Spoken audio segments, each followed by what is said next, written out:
Ladies and gentlemen, welcome back to another LEGO set review on the Twin Horizons channel. Today we're going to be looking at LEGO set 8019, LEGO Star Wars The Clone Wars, Republic Attack Shuttle. This set was released in December of 2008 and later retired in November of 2010. It was originally rated for ages 8 to 14 and it came with 636 pieces. If you bought this set brand new when it was on the store shelves, it would have cost $60. Now, sealed versions go for around $288, and used versions go for around $107.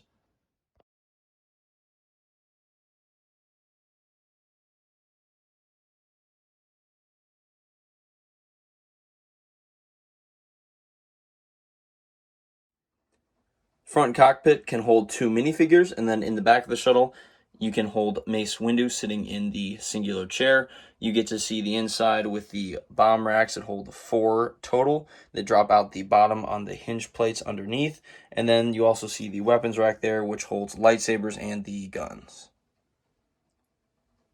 Once you have the minifigures loaded in and everything buttoned up, this is what the shuttle looks like from the outside. You get to take a look at the top-mounted flick-fire missile system, which, as you can see, there's a push button on the back with that yellow piece right there, which fires all of the 8 flick-fire missiles through the little opening in the front, just under the antenna. And then, of course, that white magazine drops out of the bottom of the shuttle. A nice play feature and another cool little detail LEGO added are the opening side doors, which reveal the bottom drop-out bombs, which you could see when the whole top was open. This just makes it easier to reload those if you were ever playing with this set.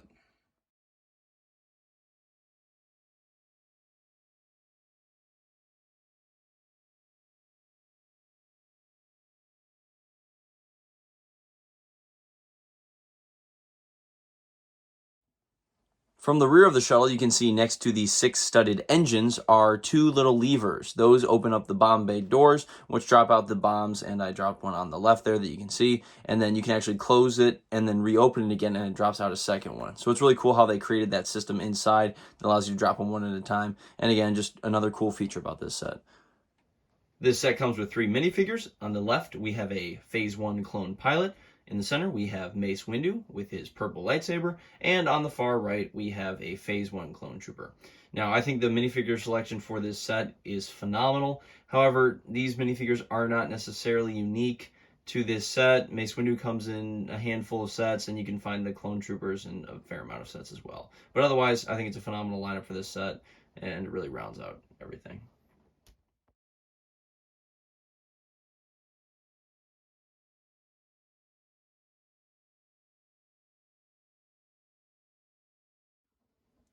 On the front of the box, you'll see in the top right-hand corner the single Phase 1 clone trooper.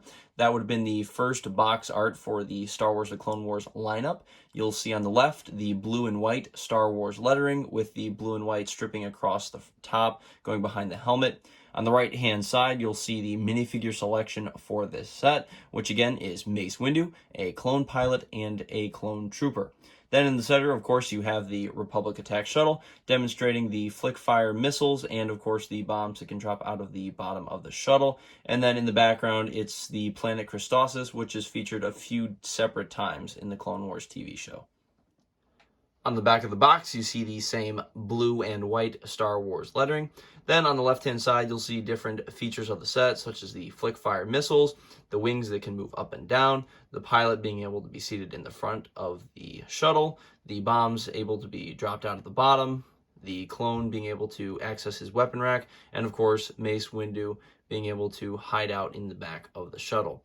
Then on the far right of the box, you will see, again, something LEGO kind of does, is put other sets that were out at the time. On the top right, you have the Hyena bomber set. Unfortunately, I do not own this, but if I find one, I'll pick one up and make a video on it. Next is 8017, Darth Vader's TIE Fighter. I made a video on that. It's a limited edition set, and it's really cool, so if you want to go check that out, that'd be most appreciated. And then on the bottom, 8018 is one of the Separatist tanks. I actually have this set as well. Unfortunately, I don't have all the pieces for it. It was something I picked up in a large bin I bought off somebody. but I might see if I can try to complete it to make a video on it. But again, just cool to look at these boxes and how much effort and time LEGO puts into not only designing the LEGO set itself, but also marketing and just designing the boxes. I just feel like they're really cool. Overall, I really love this set. Being a huge Clone Wars fan, it's just really exciting to have it as a part of my collection. And this was one of the ships that they used pretty frequently throughout the show, so it was always cool to see it when it was on screen. And it would be kind of cool to see if they would actually make another version of it, as in the later episodes of the Clone Wars, they kind of transitioned to the more Imperial style look as they added kind of that top mounted wing. But overall, it's a great set. If you end up finding one for cheap or one that's complete and you can get your hands on it, I definitely recommend it. Thank you so much again for watching this LEGO set review on the Twin Horizons channel. This brings the total value of my LEGO set collection up to $846. So we're getting very close to the $1,000 mark, and with how many sets I have, we're going to blow way past that. But I just want to say thank you again to everyone who has been watching my videos. I deeply appreciate it, and we'll see you in the next one. Take care.